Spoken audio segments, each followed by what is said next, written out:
me again today.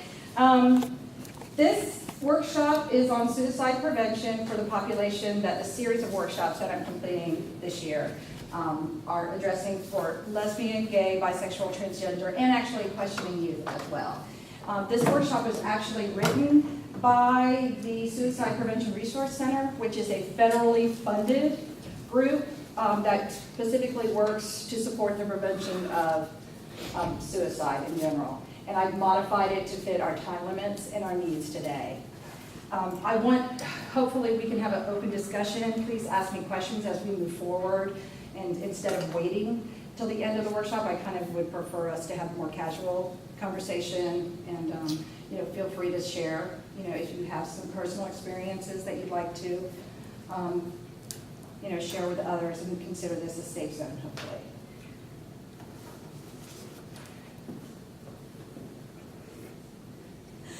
The reason why I chose this topic this year actually is part of my deliberate practice, because I really felt like I needed to increase my competency and effectiveness in working with the population to increase their overall success in school. And I really enjoyed, doing the research. I have a common board configuration for you today. And our learning goal really is to truly understand the dynamics that play a role in making this group of students an at-risk population, and why. And we're going to be making reference to some of the information that was shared in the previous workshop, which was on gender identity in general.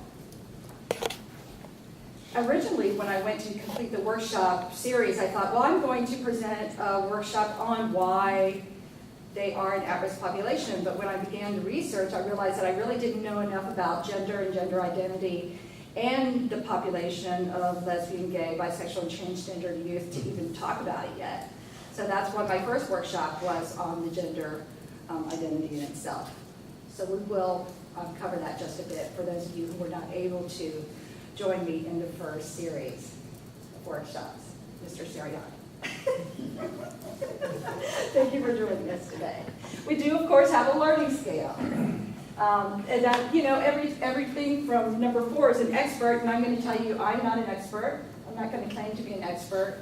I'm still learning and enjoying that. And I'm also enjoying sharing it, with the people that I'm working with here, and my colleagues too. And there's, all the way down to a 1, where this is a new topic of conversation. And I'm kind of finding that it's also a topic of conversation that some people still aren't comfortable talking about. So you can rate yourself on the scale if you choose to.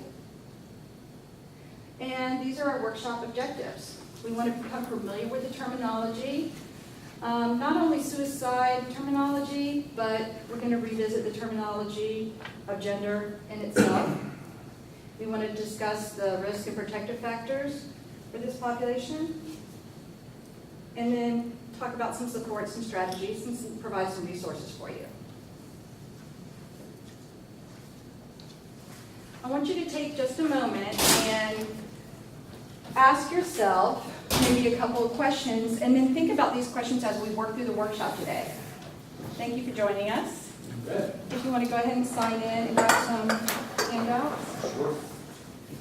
What are some things that you can do, maybe make changes in your practice or maybe teaching methods that can help support this population of students? And that's what I've been asking myself.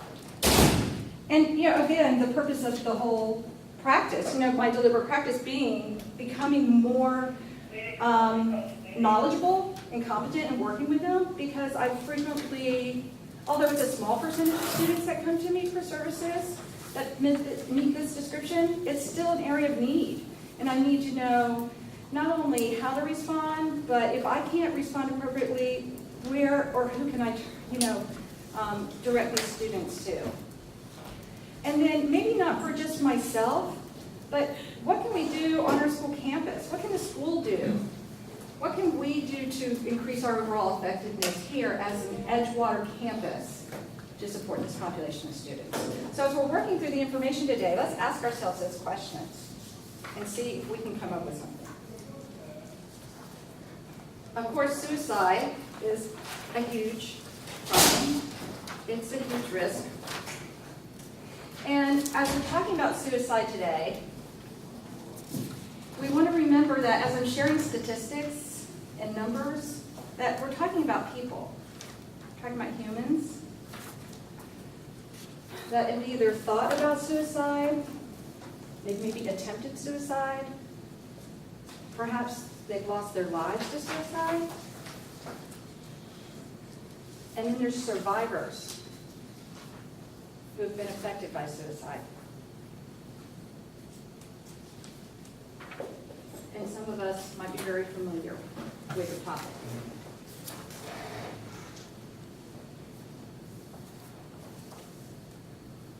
And here we go with some of the statistics, and they can be a little disturbing. Especially the last one there, this is statistics in general. 1.29 million adults reporting attempting suicide in the past year. And that information came from some information that was gathered in 2012.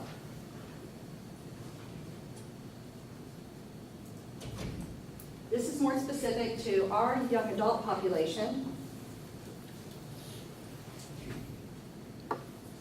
And the last statistic there is 1 out of every 13 high school students has attempted suicide each year. So just looking at our population alone on the Edgewater campus, that would mean approximately 135 students on our campus. 135 students have attempted suicide at one point.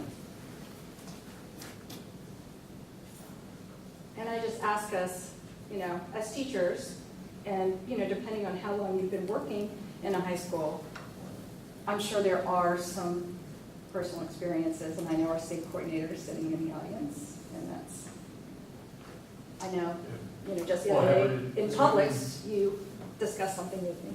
Yeah, Mr. Eber and I were dealing with one this week, today.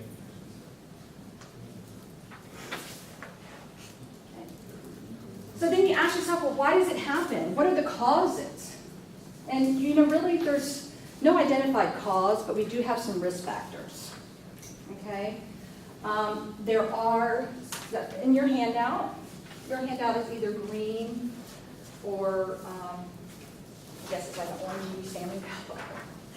There is some information there that looks, some information there. But, we don't have a cause, a definitive cause. We do have those risk factors there. Access to guns, feelings of hopelessness, family difficulties, lack of connectedness to others. And even though we don't have a cause, most people who, most individuals, specifically, individuals and adults actually, who have died from suicide either have been or could have been diagnosed with a mental illness or substance abuse disorder. Now, they may not have been diagnosed, but they could have been. And that is the general rule of thumb for that. Now, I want to go back to our previous workshop for those of you who did not have the opportunity to join us and just kind of review gender. And there is a handout on the table.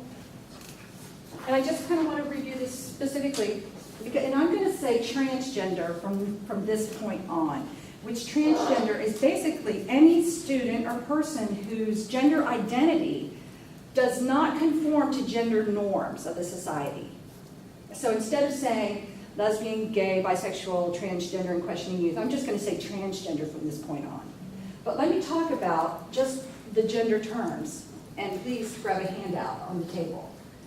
Biological sex is determined at birth. And the biological sex is typically determined in our society as to whether or not the infant is born with a penis. If the child has a penis, he is determined as male. Then the child is determined as a boy. So you're either a male or a female at birth, and then gender is boy or girl. So Mark is told he is a male. They call him a boy at home. But Mark is growing up, and he's about 2 or 3, and his gender identity is how he internally feels. What gender does he actually internally identify with? Mark is saying, stop calling me Mark. I want you to call me Margaret. And I want you to buy me that doll, and I want to wear that dress. Because even as early as age 2 or 3, the child already feels like more of a girl. Gender expression is how he or she displays their gender identity. What games do I play? What activities do I participate in? What do I want my bed sheets to look like? What is my room decorated like? What toys do I want my mommy and daddy to buy me? What do I want you to call me? And then gender orientation is, who am I attracted to? Who do I think is hot? Now, transgender people may or may not be homosexual. So non-conforming gender may or may not be homosexual, and homosexual people may or may not be transgender. And your example last time was the firewoman or whoever. Right. Let's say Susan, she goes by Sue. She is a firewoman. She walks around in gym shorts every day in high tops. She loves to play basketball for fun. She's athletic. She works out at the gym. And she goes home every night to her family of 5. She's married. But when you see her on the street, she looks gender nonconforming because she dresses more like a man. She participates in activities and even has a man typical for a job typically found, by men, sought off by men. So she's gender nonconforming heterosexual. And it works both ways. It's just like the very masculine man who is homosexual. Okay. Any questions there? Then we want to be familiar. And the reason why, I'm going to go back to that. The reason why I think that's so important that we discuss those terms and that handout is so important is because just the knowledge of the language itself is, I think, what really kind of hit me when I was doing the research. And to the school psychologists that are in the room, for me, it kind of just hit me like when we're working with students and we ask them, are you a boy or a girl, in some of the interviews that we do with young people. And when we ask young children to line up, boys over here and girls on the right,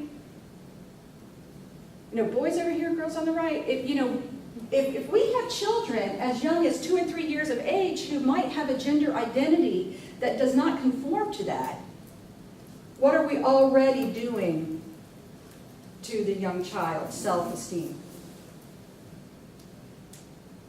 Okay. So now, some terms for suicide, and this is also on your handout. Okay? Suicide death is death from injury, poisoning, suffocation, where there's evidence that was self-inflicted. Okay? Attempted suicide. You can see on your handout there, it was a non-fatal outcome, and it may or may not even result in injury, but we can't question the attempt. When we know a young person or student has attempted, we cannot question that. Suicide ideation, you have there the description, thoughts and express thoughts of engaging in suicide-related behavior. This student might say something like, I'd be better off dead, no one would really care if I was dead. They might tell you that they actually have a plan of action, and in some way they're expressing verbally their intent there. And then suicidal behavior is actually any type of behavior that would be descriptive of the above. Thoughts and behaviors including thinking, attempts, and of course, the actual act.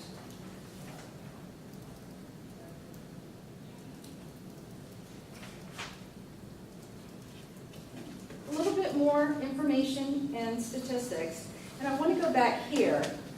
We're jumping into, okay, why are we at risk here for suicide?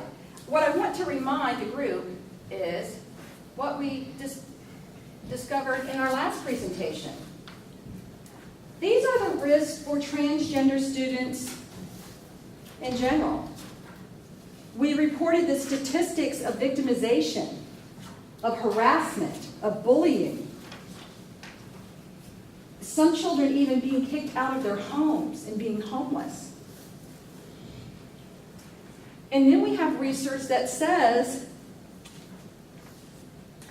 you're more likely, stepping out of that, if you're not a transgender child, you're more likely to be at risk for suicide if you've been victimized, assaulted, or maltreated emotionally.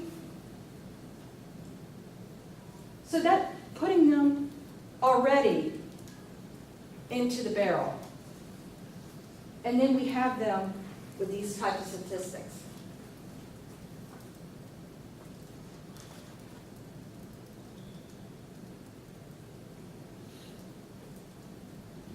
So there it says, no wonder that transgender youth are 1.5 to 3 times more likely to report suicidal thoughts. On the next slide, it makes reference to more than double, sometimes often thinking of killing themselves. Oh, sorry. No. Sorry. It's not.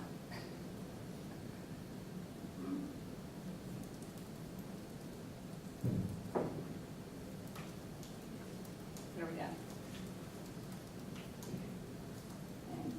And this slide makes reference to the lethality of their attempts. They're just much more serious.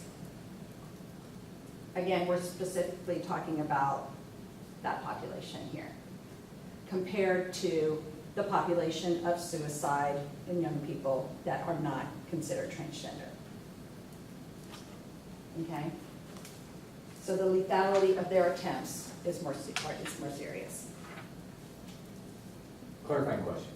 You're jumping between the term transgender, which by the definition you gave earlier is a tomboy. A girl who's a tomboy is transgender, the definition you gave. It's not lesbian, gay, or bisexual. But then you're saying transgender on these slides that are lesbian, gay, and bisexual. Specific, to clarify.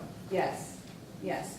And let's, in the next couple slides are going to make us a difference between this in itself does not make you at risk, because it's not the fact, the sexual orientation is a stronger, is it? Are we assuming that sexual orientation is a strong predictor of suicide? Or is it the risk factors that comes from the repercussions of being transgender? So this is where... But you use transgender and sexual orientation as a synonymous thing, which they are not. Transgender and sexual orientation? Sexual orientation means who do I think is hot. Yes. My orientation is who do I find attractive. Yes. Transgender is a term that is used to describe anyone who does not conform to social norms with their gender identity. So you're saying It's an umbrella. It's huge. It's a huge umbrella. Quality of It's a huge umbrella of people. My sexual orientation is different. It's very specific. My sexual orientation is just who do I find attractive, male or female, or both.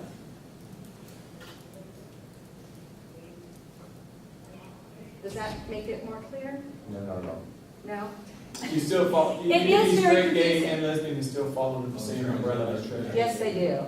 Correct. Yes, I understand that one. Okay. But it looks like what we're reading about here is sexual orientation. But the term transgender keeps coming out.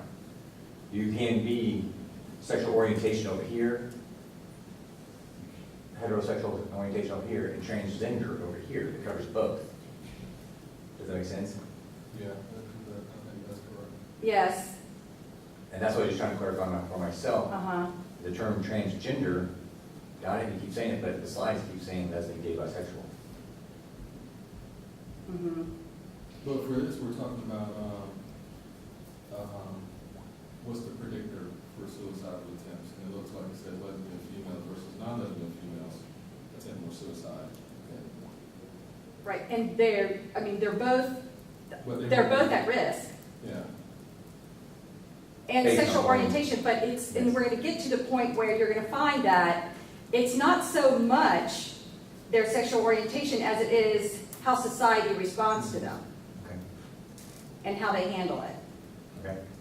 okay? So is it truly their sexual orientation that makes them suicidal? That's how society perceives You know, so here we have research, and we have some research challenges we're gonna describe too. Okay.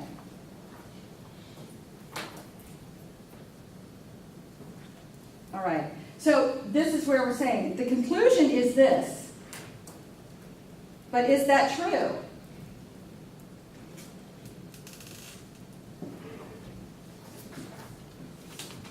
And there are research challenges there. The high rate of suicide attempts, as well as possibility that attempts among lesbian, gay, and bisexual youth are more serious, may mean that this group of youth has a higher rate of suicide. However, are we drawing the correct conclusion?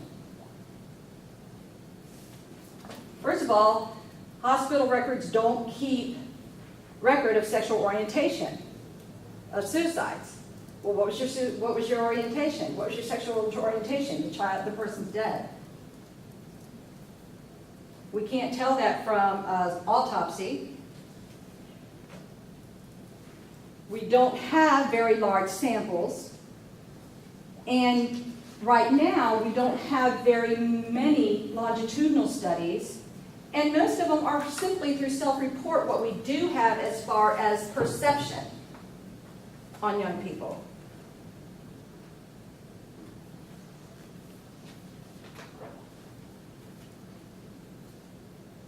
Okay, so being lesbian, gay, bisexual, and transgender in itself is not the true risk factor. It's the social stigma, discrimination, unsafe schools, the bullying, and the fact perhaps that we are not supporting them, which leads to the mental illness and substance abuse that I made reference to earlier that makes them susceptible to suicide. And here they did throw in transgender. Because it's the social stigma, and now we're going to look at something even a little more descriptive. We're making our way through this. Does this make it a little bit clearer? Kind of making our way through.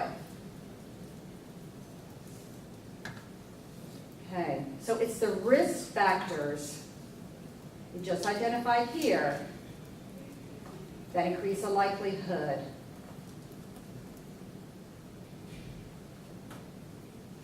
of suicidal ideation and suicide behavior. And the protective factors are going to decrease the likelihood of ideation and behavior.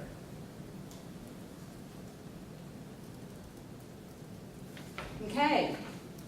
There are many factors that influence the young person's behavior. Okay? Now this is the young person, the individual in the center. Family and peer support is the most influential. They need to feel supported by their family and their friends.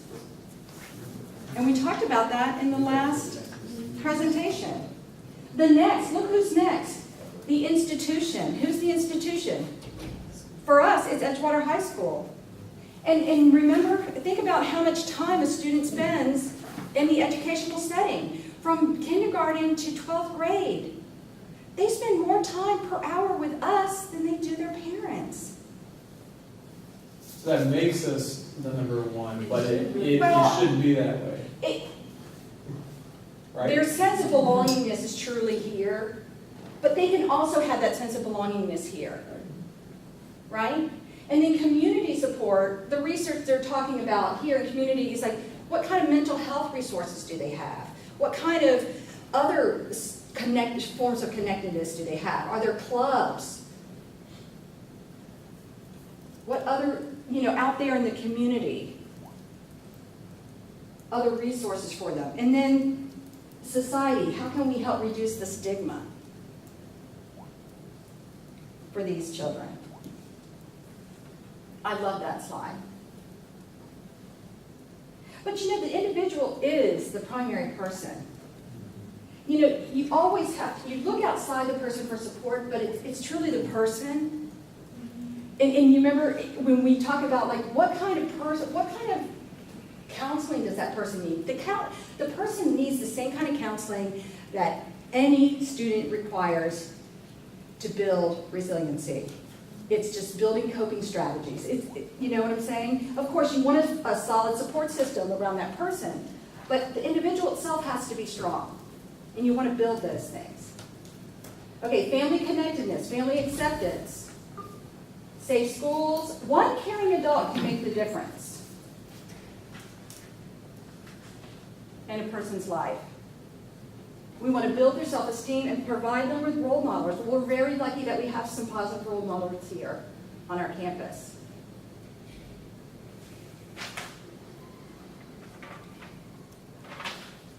All right. Okay, and these children that feel like they are supported by their families, they say they understand me, they care about my feelings. This is what we want our students to be saying. They show pictures of their friends, they support their activities, they let them, decorate the room the way they want. They are totally accepted. Okay, and here again, just another review of the risk factors. And look, there are more risk factors that are ecological than specific to gender identity issues, right? Look at this. The bullying, the victimization, the stigma, discrimination. It's more to do with outside the person than the individuals themselves, their identity and their orientation.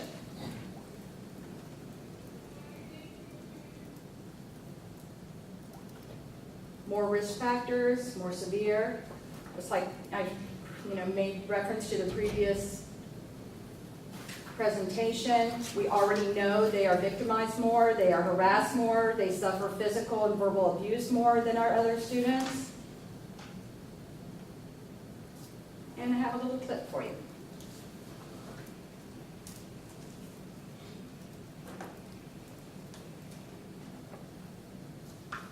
And it would be good if I had some.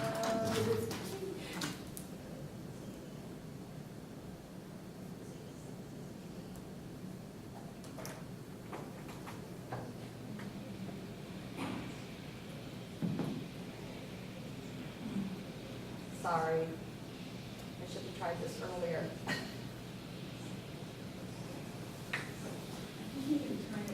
You can turn it up on the machine.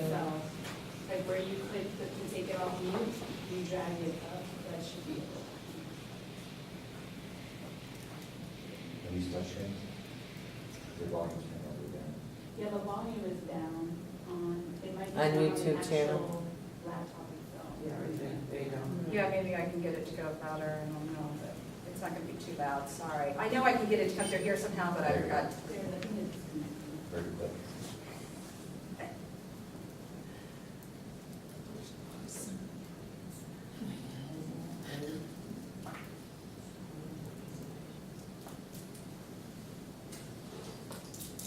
Let's see if this works.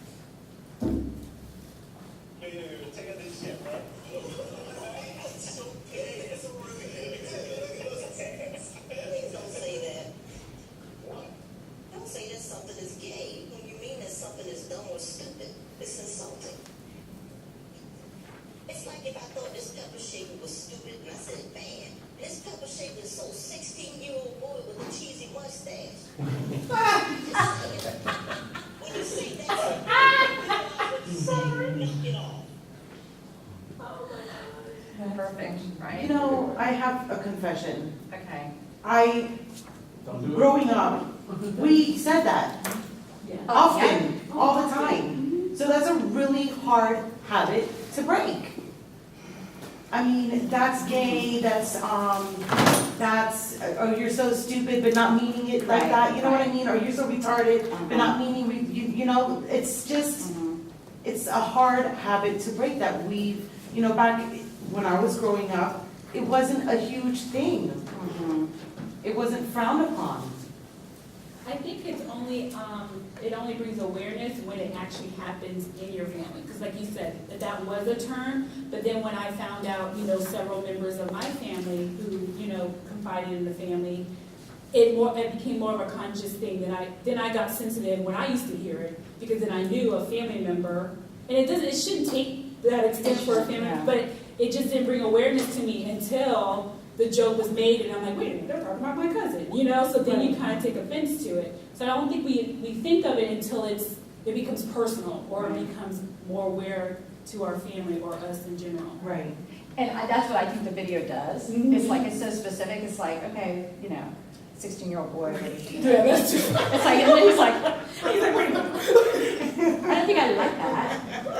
Right, yeah, so it is unfortunate that it takes usually a personal experience to say, you know, yeah, that's not right, that's not what I meant. You know, Right. it's- Right.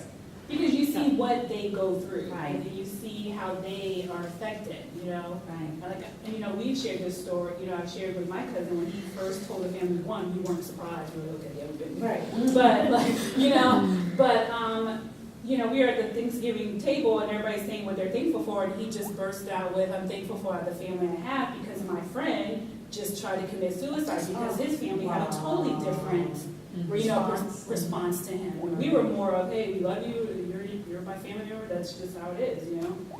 So it just, Yeah. Wow. Well, thank you for sharing that.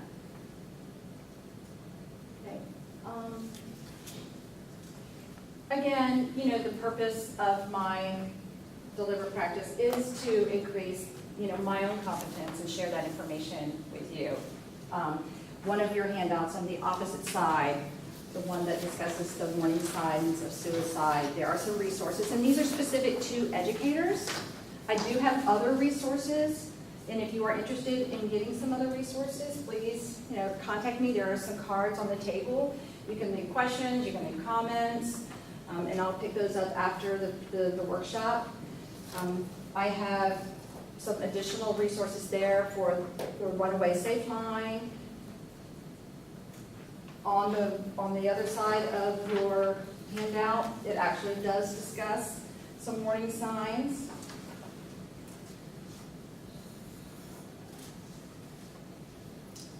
Again, you know, it makes reference to the alcohol and drug use, changing sleep patterns.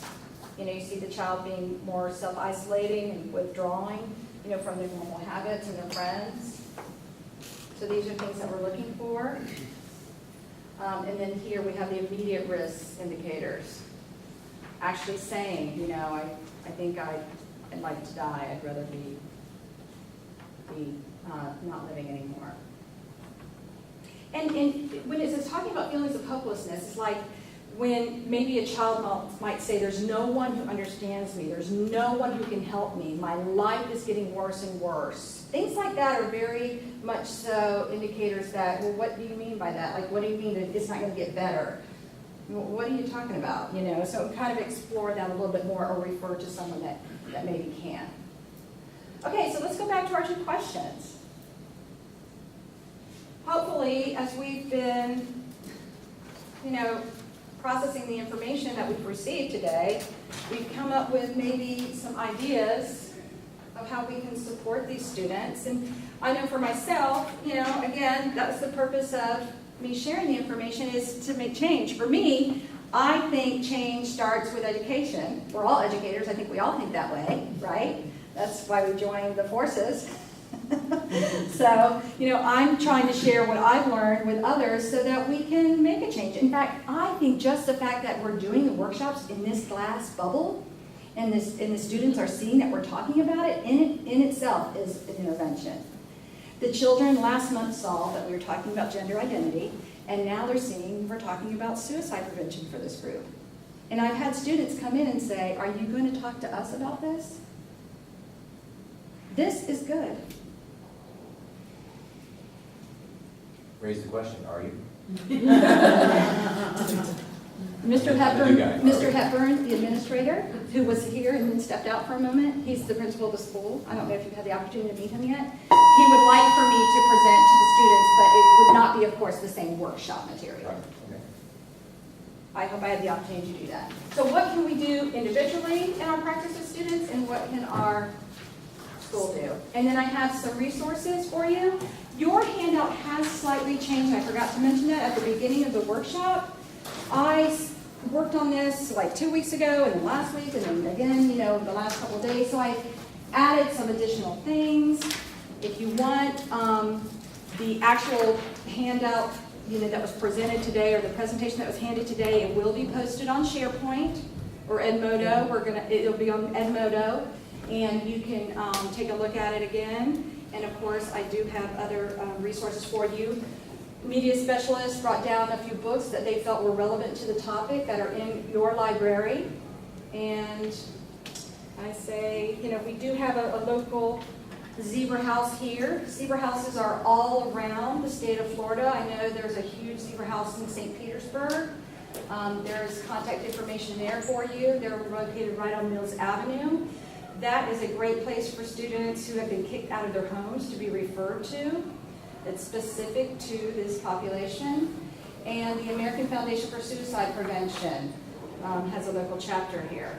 And they actually asked for some information to come from them. And they have a website that is wonderful and has a lot of different resources here. And Advocates for Youth is also another resource for you. So there's lots out there, and I can give you some more.